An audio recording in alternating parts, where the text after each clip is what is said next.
Welcome to the Front End Nerdery podcast, a podcast about front end development and design and a host of other stuff usually that we don't talk about. So, my name's Todd Libby.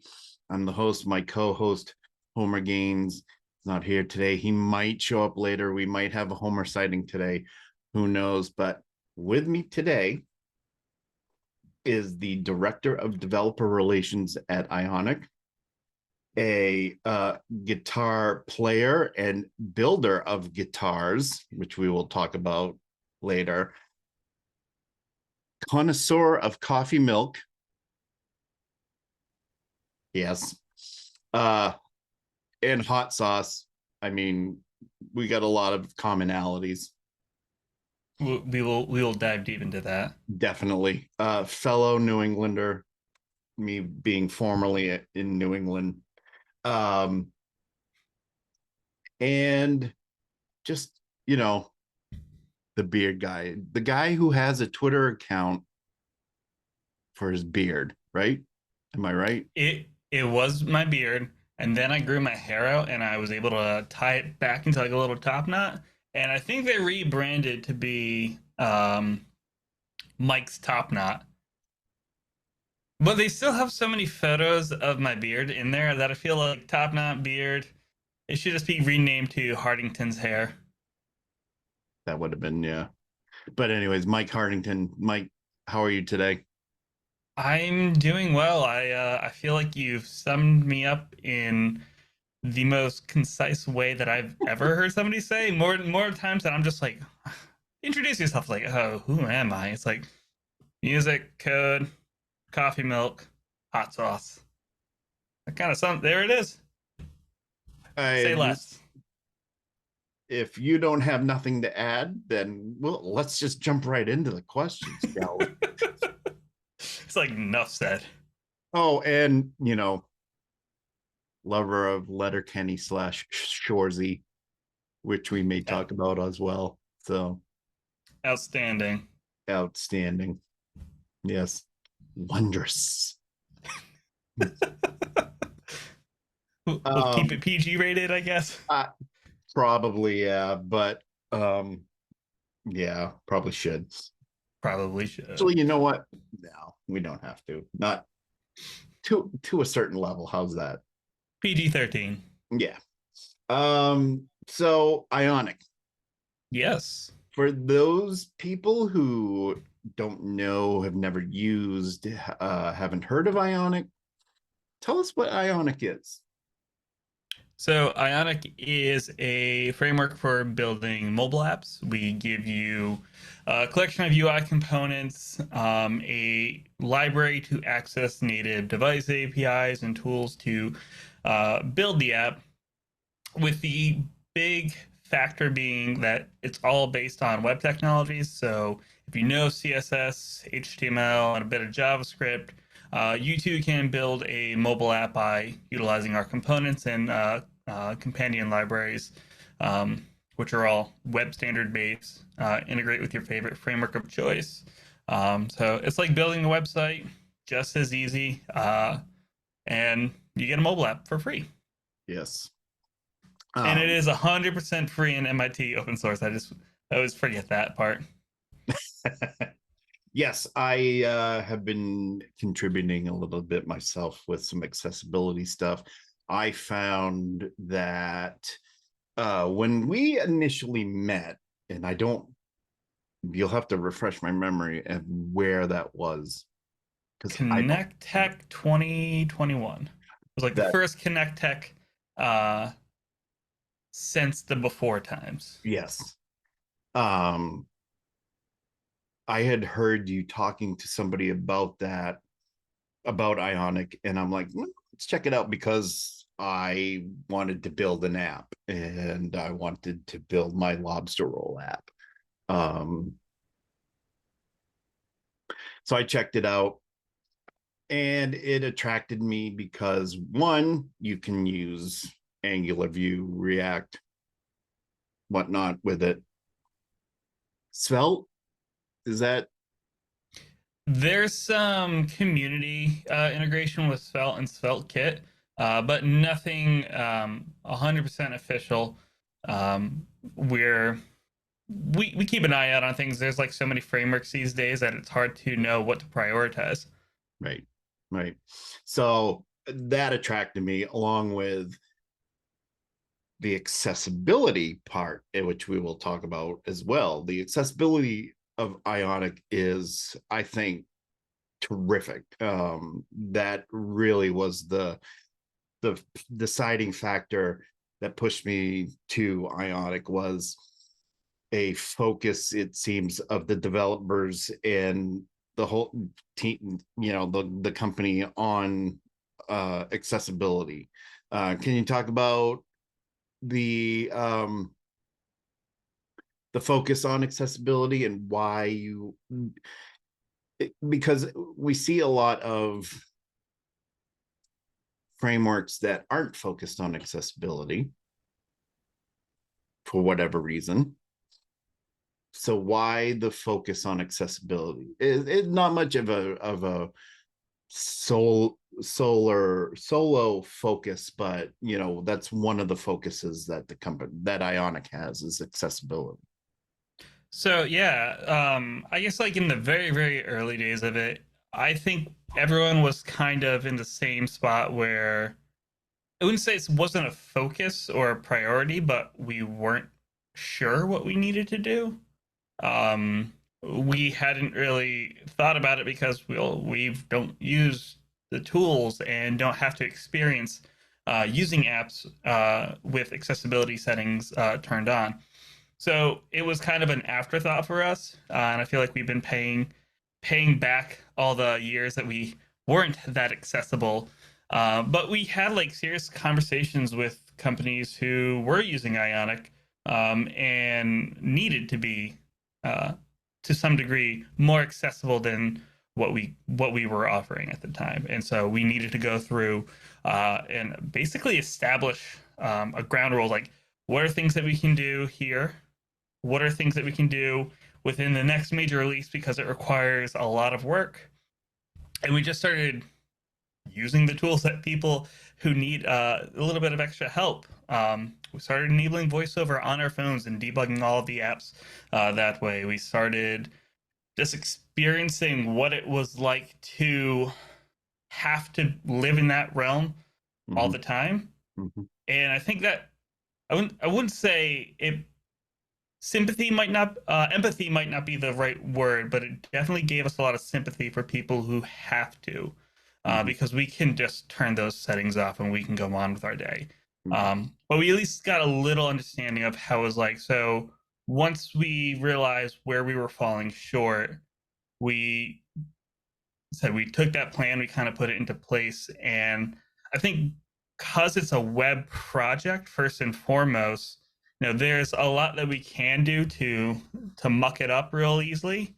Um, so it took a lot of just like teaching on ourselves, like, hey, let's look up some of the best practices in accessible markup, making sure that we're not generating garbage HTML and that we're actually generating something that built-in controls can tap into, and then looking at new web standards to find out, hey, is there any way we can get our web components to integrate with form controls and form integration? And so it's been a long process of seeing what's current, seeing what's coming, and just testing it to see if it works.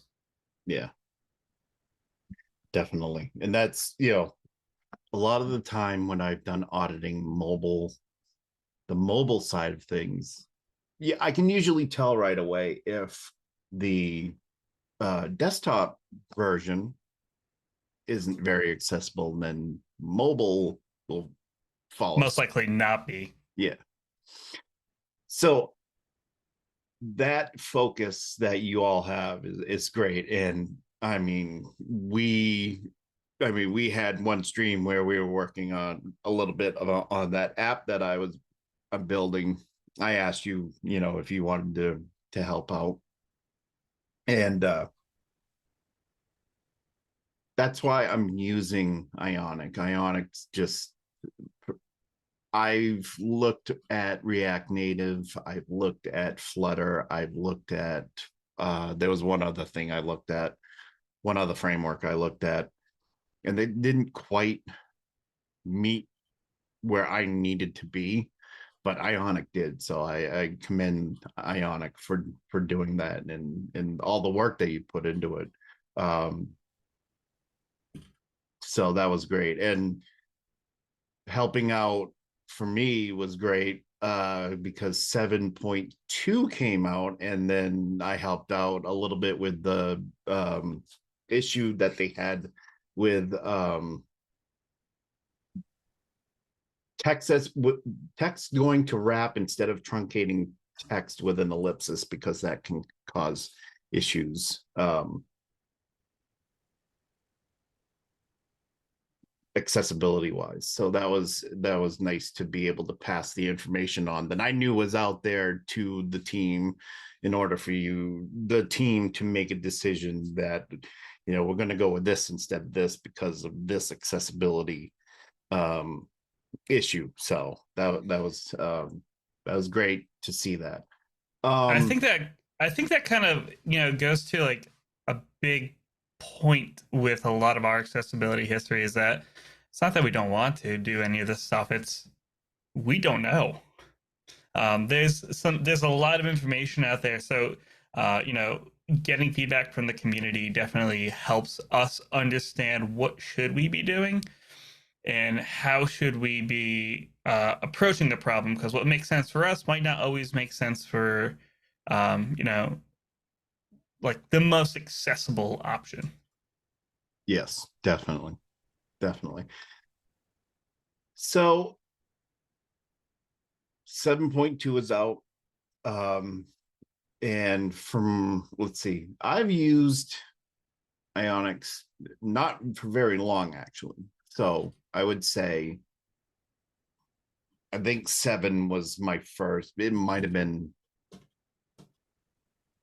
before 7, in somewhere in the late 6 version. But anyways, yeah, it's just great. It's like, I'm glad I found this. So, I'm glad we got introduced to each other, and I heard your conversation, because that changed the way that I was going to do a mobile app. So, it's one of those things where it seems like it's the most logical and reasonable way to build something, especially like with the complexity of a lot of other tools. And not to like sound like I'm trashing on other tools, there's a lot of additional things that you need to keep tabs on. Like, you need to be mindful not only of the code that you write, but the code that gets generated or is executed on the fly to render everything else. So it's this weird, I wouldn't say uncanny valley, but it's like a weird like area where, am I responsible for any issues, or is it tools that I'm using, or is it the runtime? It's this weird translation layer. For us, it's like, oh, it's the browser. We know where things are going to go wrong. We know how things are going to happen if they happen, and we can optimize that and help guide people towards a better path. Yes, definitely. And that actually ties into something that I'm doing currently. I'm doing an audit, and they're using Ionic. So I'm able to look at something from the outside in, under the hood a little bit, and they'd be like, okay, this is what's been generated, but this is not accessible. So I've been taking notes, and I have some stuff ready for to contribute. Liam will look forward to that. Yeah. So no, I absolutely right. So my next question is going to be this, and I'm going to be a little bit of a curveball. So it's native versus web app.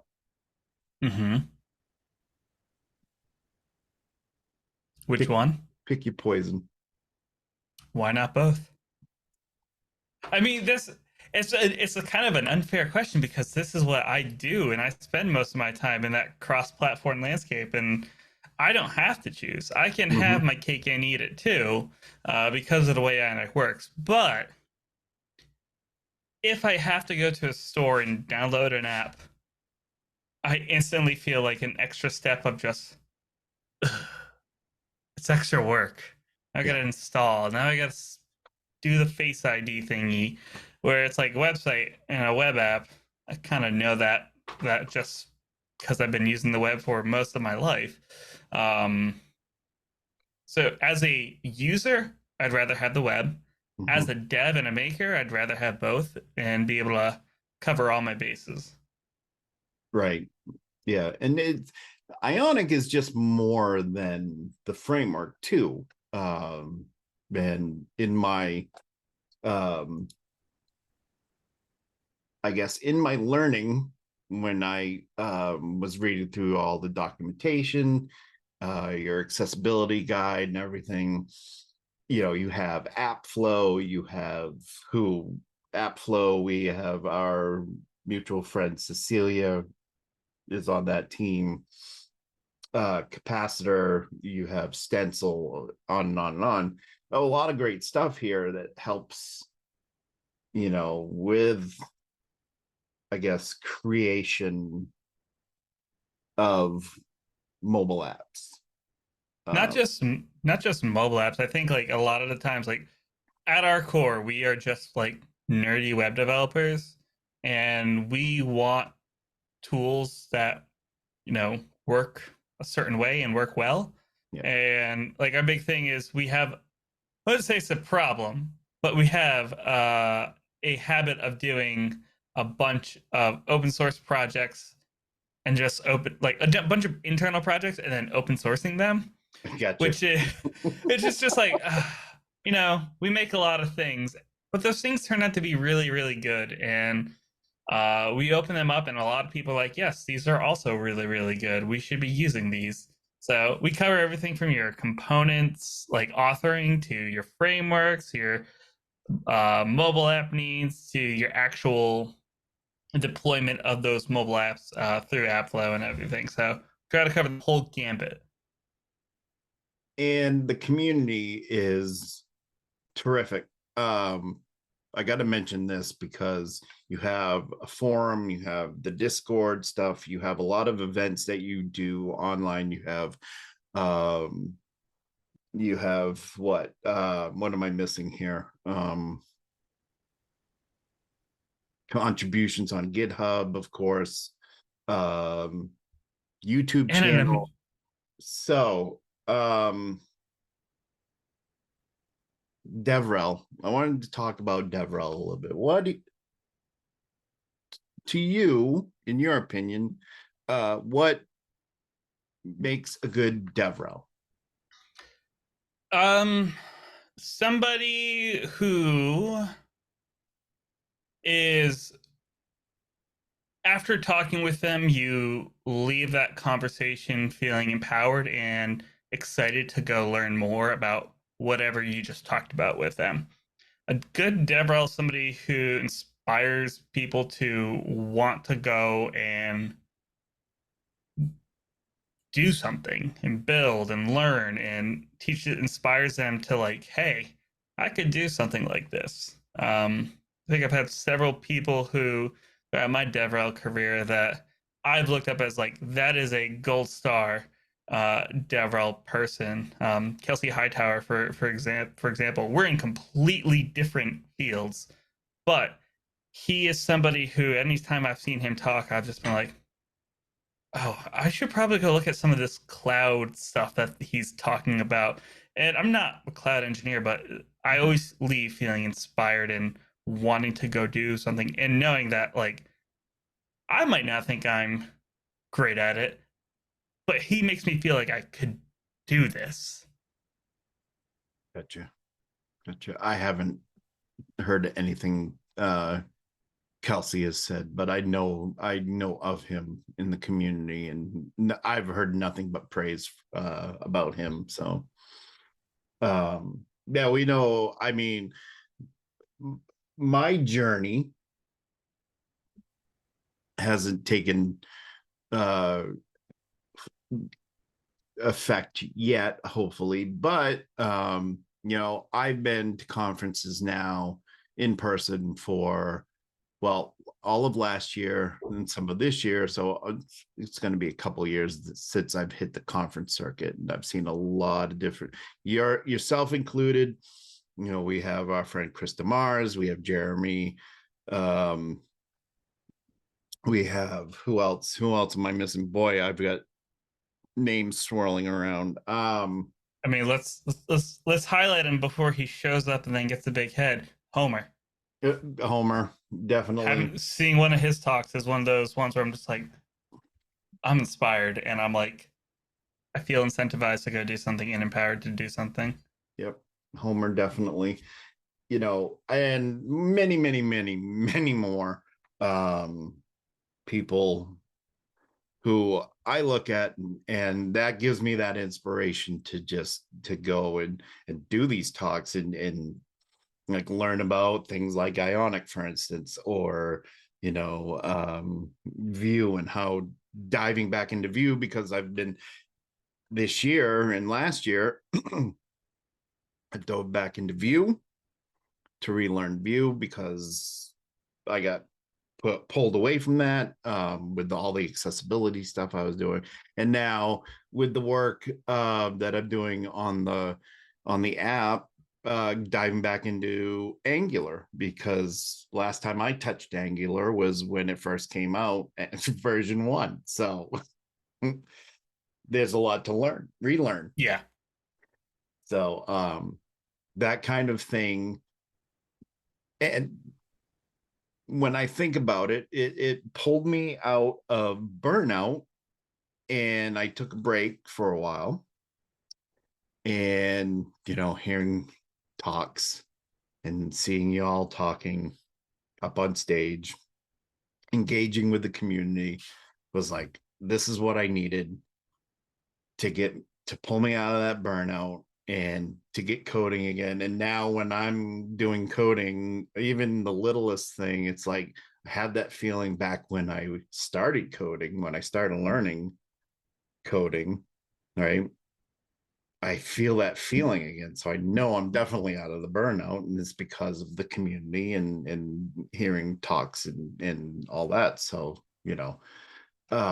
community is terrific. The Going back to the Ionic community, going on the Discord or in the forum. I haven't been in the forums yet, I don't think. I can't remember now, but the Ionic community is terrific, friendly, welcoming. Lots of great people in there. Lots of great community. Lots of great conversation. I've learned a little bit myself, so on community, I guess tying that into the DevRel, how important is community to developer relations, and how does that all tie in to you? I mean, it's our lifeline, really. Like, if we don't have a good community or a community that we're fostering, like, what are we really doing? Like, my main goal is that at the end of the day, I want to be able to take a group of developers, and I want to be able to teach them and help them, and then also enable them to go teach and help others. It's just a kind of giving back thing. So for the community, if a community doesn't grow, a DevRel has really nothing to do. Whether it's their community or they are in another community that for like a tool that they integrate with.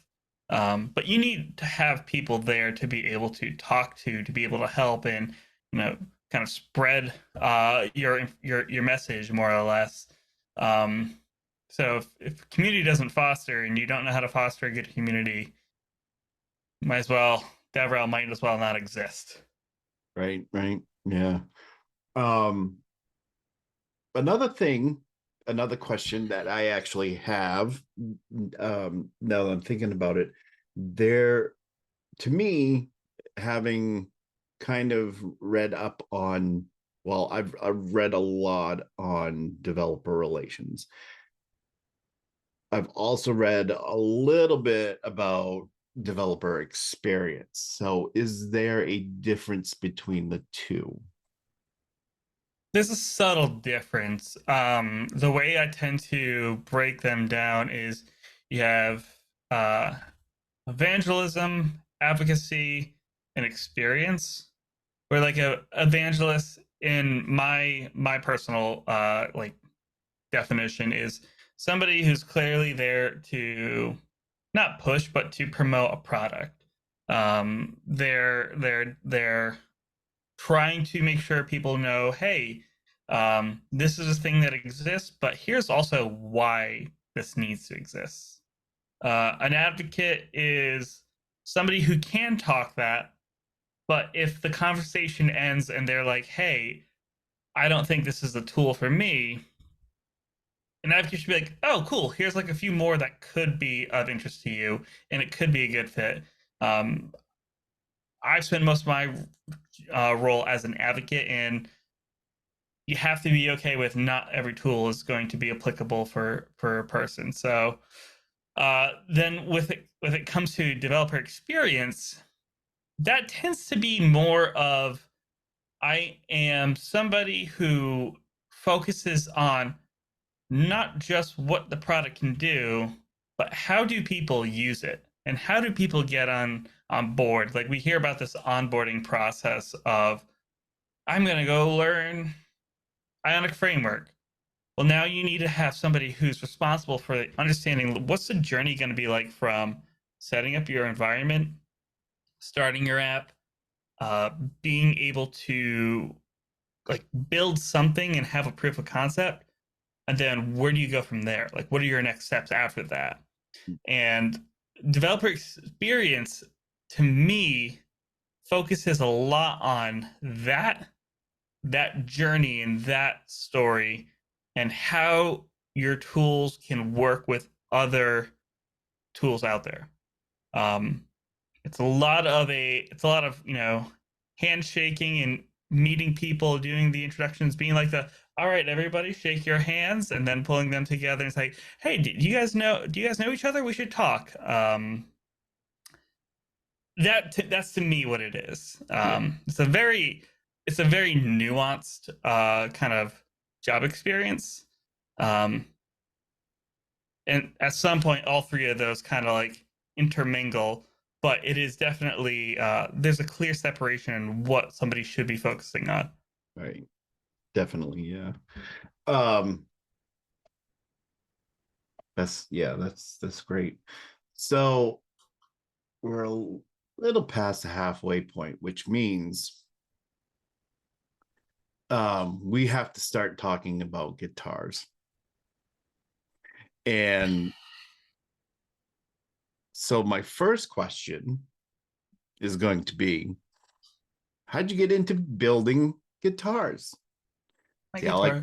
I like the color. I love that. So it's a nice surf green. My all right, so how did I get into guitars? I played because my older brother played guitar, and um, at some point you just want to do and say, I'm cool, I'm hip.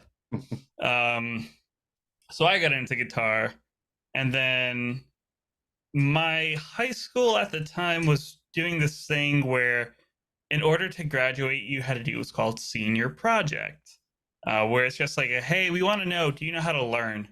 Doesn't have to be anything that you're doing for college, doesn't have to be anything that you learned here, but show us that you know how to take a project, make a thing, and then give us a report and an oral presentation on your topic and present it to the school board and let us know if you high schooled correctly, more or less. I don't know if it was like one of those things where it's like, oh, now we need to prove that we're actually doing our jobs. So I thought about what I was interested in at the time, and it was a lot of music and art and doing all bunch of makey things. And so I was like, I'm going to build a guitar. It can't be that hard. It is very challenging. It is very difficult to do. Had a wonderful mentor who was able to like. He was a woodworker first and a carpenter, and he's like, I know nothing about building guitars, but I know how to make things, and I know what details I need to look for first and foremost. So I can help you, but do your own research too, and I can just be a voice for you. Like, cool, that's all I needed. And I built a copy of a Fender Strat with like Okay. cheap parts that I ripped off from another donor guitar. And it came out horrible. There were two other people who'd built guitars, and theirs were far better than mine. Yeah.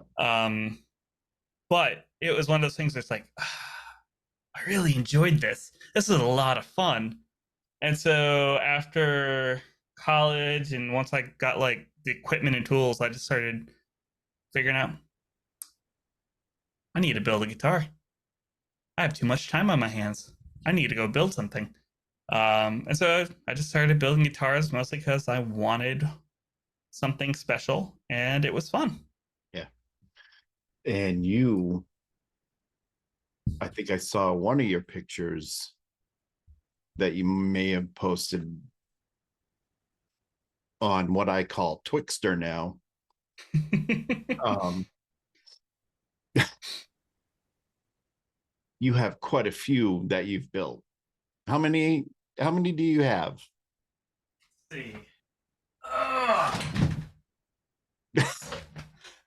So this is one that I built.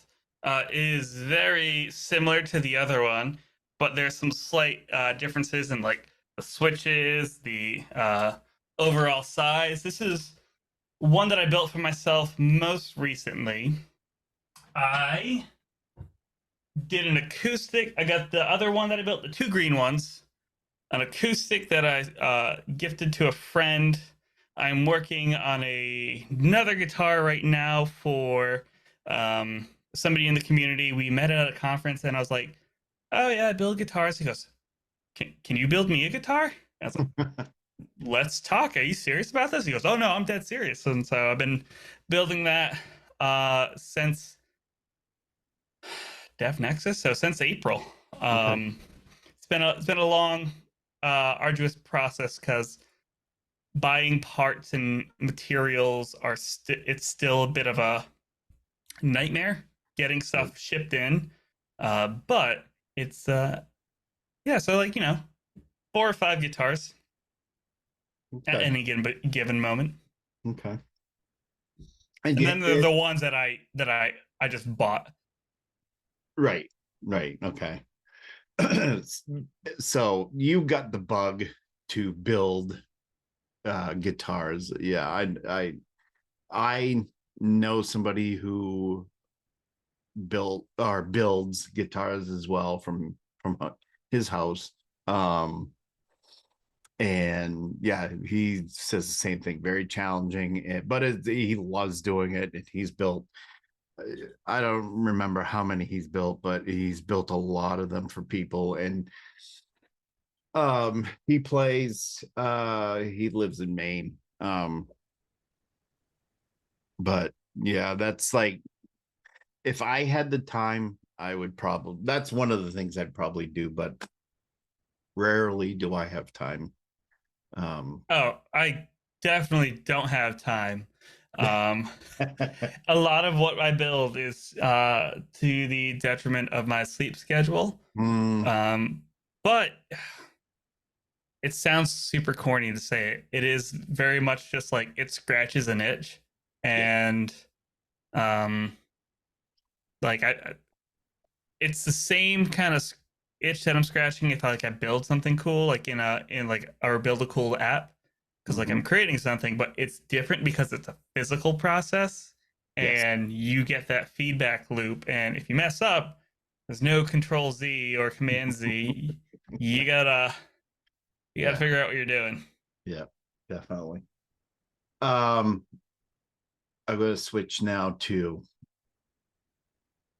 what some of our friends have called heresy, and Oh, that is yeah, I know it's awful. I tend to ignore the haters, but it's coffee milk, and coffee milk. If you know, you know. if you know, you know. Um, I was gifted by you not too long ago with a spectacular uh jug of autocrat, which the angels sang and harps played. Was it a gallon jug? It was the big, it was the like gallon, half gallon jug. I think it was a gallon jug. Or Pretty sure it was. 3.75 liters for the non US folk. Yes. And it when when I got it, our one of our mutuals, Mr. Demars, who's been on the podcast, um, also one of the non-believers as well. um, yeah, I was as giddy as a schoolgirl when that came. Um, The thing that gets describe me though is everyone who hates it has never had it. Like if you exactly, have it, you'll know. That's why if you know, you know. exactly. Mark Noonan, who we know, he has it. He's had it. He likes it. Yeah. But then again, we have people like Jeremy, who's kind of a coffee snob. So, Ooh. um, for those who don't know what coffee milk is, enlighten them, please. Okay. So, it is a drink with milk, and if you've ever had chocolate milk, it's a syrup with chocolate flavoring. It's a similar concept. Milk, but the syrup has a coffee extract flavor. So it's a very sweet, delicious, light drink that there's no wrong time to have coffee milk, but the really good time to have coffee milk is either when you're a kid and you want to feel like you're drinking a cup of coffee like your parents, or if you go to what's called the New York Systems here in Rhode Island, uh, they have these things called hot wieners with a meat sauce, onions, mustard, celery salt. Uh, the one rule that you get if you come to Rhode Island and you go to New York System, just say 3 all the way in a coffee milk. They will know what you're talking about. They'll give you them. You'll have the large thing of coffee milk. It's like some kind of chemical reaction. Once it hits your stomach and you just like eat it, you just feel happiness. Secure for any kind of just like blues that you're going through. It's like 3 all the way, coffee milk, happy. I drove three 3 or 4 hours for lunch one day down to Olneyville just to say 3 all the way in a coffee milk. If the if Guy Fieri is like, oh yeah, you gotta go get some hot weenies and coffee milk, who am I to argue? Um, the fun story of that, I will go off topic on this. My fun story with New York System is in Oneyville specifically. My dad, growing up, said he would go there, and this was before there were like health and regulations in restaurants. It's kind of a bigger set, heavy guy, sweating behind a grill all day. Takes his arm out, lines them up with hot dog buns, starts putting all the hot dogs in there and lining them up with sauce, kind of just like dragging it across his arm. And he'd be like, oh, if I could be so lucky just to get the few that are up there towards the pit, it would be extra salty. Oh, that's great. That's great. I think the last time I was there, they were still doing the arm thing, but that was before they got by the health. Inspector. They now wear gloves, probably for the best, but nostalgia. You know, every time I see a food show that has been there, it's the same people that were there when I was there the few times that I had been there. So it's like the owner. I know who the owner is just by, oh, that's the owner.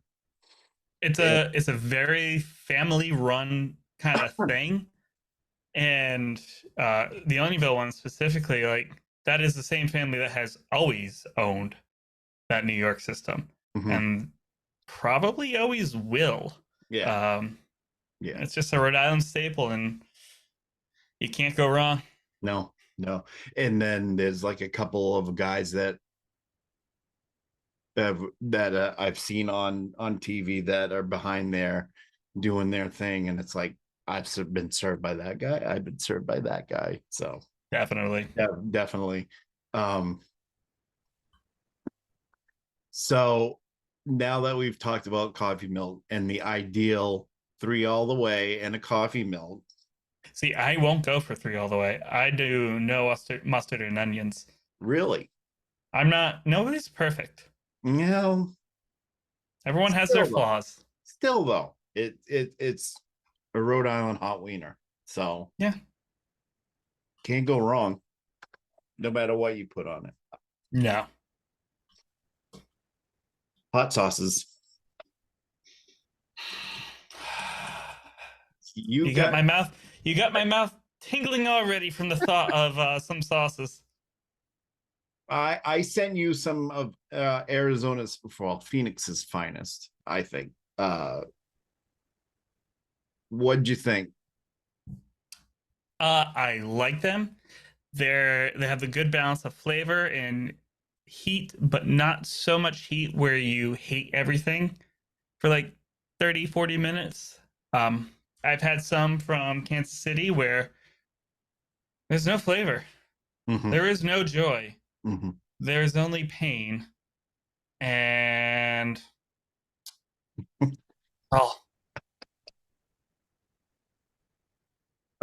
speaking of pain, I was gifted with a bottle of what's called 100% pain. And I can tell you it's not high up on the Scoville scale, but it is a distant cousin of the bomb.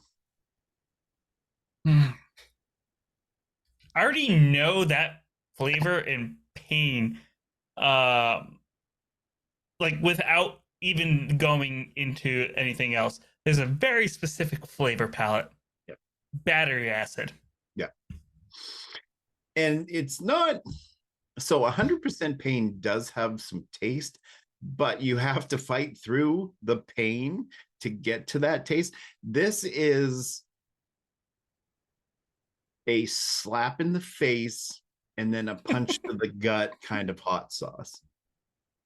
But we'll at least just say it's been a long time. Yes. Nice to see you. Yes, exactly. But I will say, in a chili, that could work.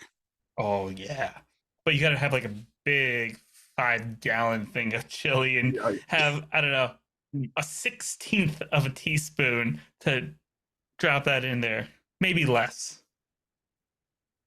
Yes, definitely, because I felt my soul being pulled out of me, like Harry Potter when one of those things was sucking his magic out of him or whatever it was. They were watching Harry Potter last night here, so that was happening. A good hot sauce to you contains what? Heat first and foremost. If you don't have any heat, might as well just be having Tabasco. Yes. We'll see if that gets any angry comments. Hey. Heat, flavor, I'm particular to like a dry, almost fruitiness. Mm, Um, like I like it to be almost um like like a nice red wine. Like there's almost like a little dry notes to it, and you're kind of just like, hmm. It coats the mouth really good. Leaves the lips tingling a bit, but in a reasonable amount. I'm not hating life while trying to have it. I'd rather not do that. hmm. So but enough to like be like, ooh, ooh, this is a good pick me up, and a good dry like fruitiness to it. I sent you the mango You did, habanero. yes, yes, very good. It's got a little bit of that kick to it, but it is a very good flavor first and foremost. Yeah. Yeah, they make good ones. They actually came out with a line of I think they called it limited reserve, but I just want to make sure real quick here. They have a blackberry.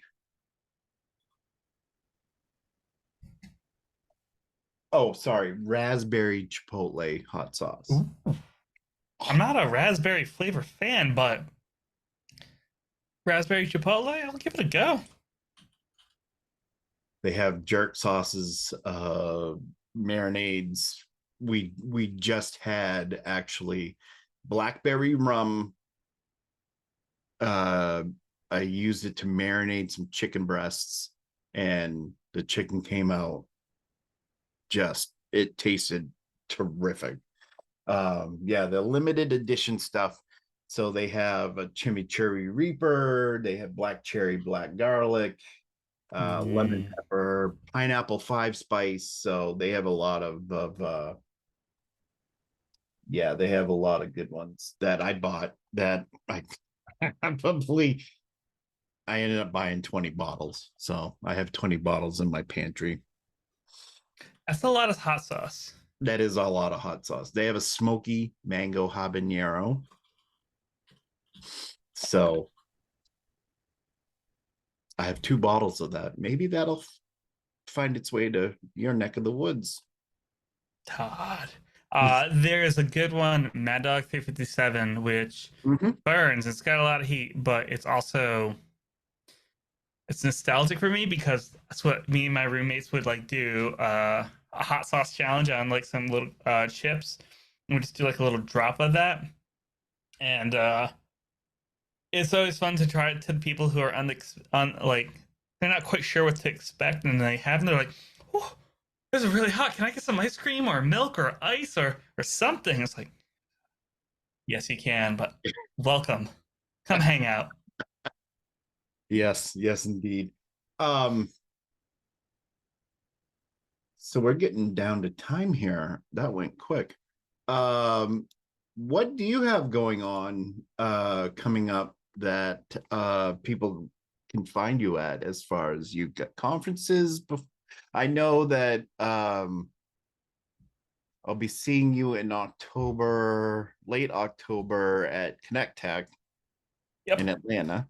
Do you have anything coming up before the Ionic Conf again? Obviously, I had a comp. Yes. Um, I'll be at BS City this weekend. I got some stuff going on in New York. I'm gonna be at a Droid Con, which is always gonna be fun. But Connect Tech, Ionicomp, those are probably gonna be the Connect Tech, all things open. Then um no, I was like, orders right. Ionicomp, all things open, Connect Tech. Kind of 3 back to back to back, and then I take a little bit of a break. Yeah. Because All Things Open is this, I think, right around the same time Magnolia is. I'll be at Magnolia.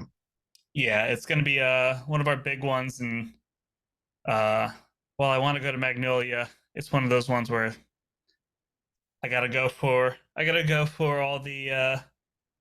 all the business stuff. But it is a fun event, and it's a painful time of the year because you want to go to the ones with your friends, but you also want to go to the other ones, and I hate having to choose. Yes, definitely.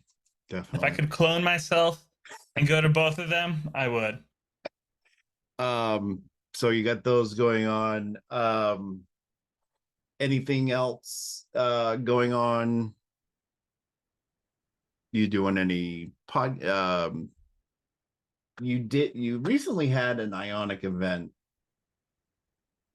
2 weeks ago, 3 weeks ago? 2 to 3 weeks ago. It Yeah. feels like it was sooner.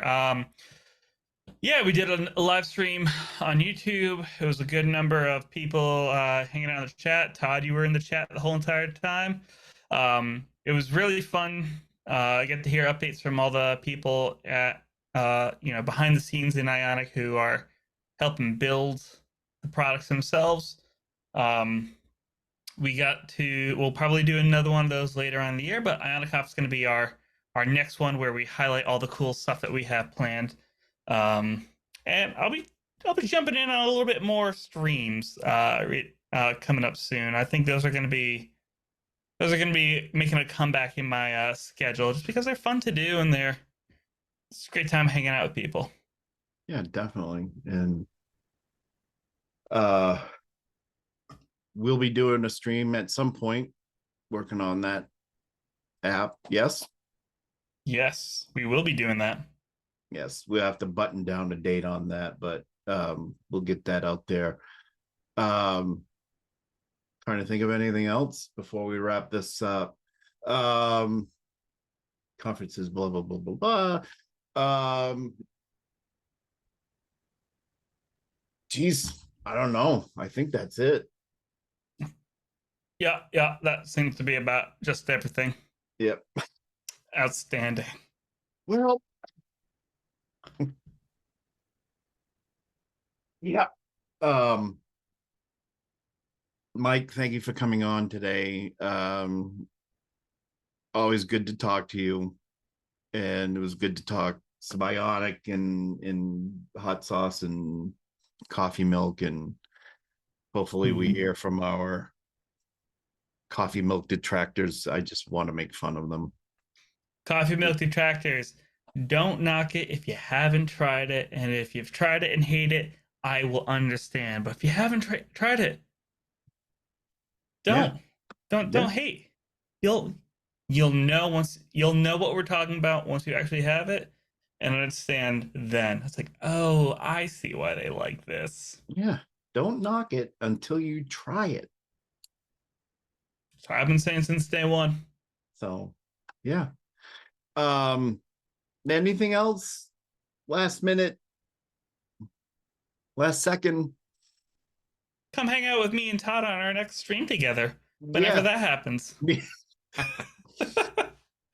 Yeah. That's all I got. The sound effects when you subscribe and give out or use points and give out subscriptions are really fun.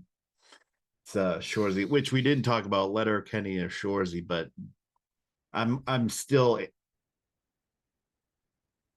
anticipating season 2 of Shoresy. Oh, I cannot wait for that. You know how they say that somebody's gonna really be happy for something, and then it shows up, and they are the happy for it. That's how I'm gonna be for Shoresy. It's gonna be fantastic. I'll try not to cry. Just like Shoresy, whenever he hears the Canadian national anthem. Yeah. Getting peppered over here. All right. With that, thank you again for coming on. I appreciate it. And can't wait to see you soon. Geez, when was that? Connect Tech. Boy, that's gonna be another couple months at least. So feels like it's going to be a little bit, but trust me, time flies, my friend. Time flies. Sure does. It sure does. So that wraps up this episode of the Front End Nerdery podcast. Catch us next time. New guest, new chats about other stuff. Boy, what a low budget program I got going on here because I don't have a sheet. I work I just work off the cuff. So yeah. Todd, do not apologize for just doing it like that. It means that you still care because you want it to come from the heart. Yes, exactly. Like us, subscribe on our YouTube channel, rate us on podcast app of your choice, all that good stuff. And again, thank you very much. And we will see you next time. Bye bye. Bye bye.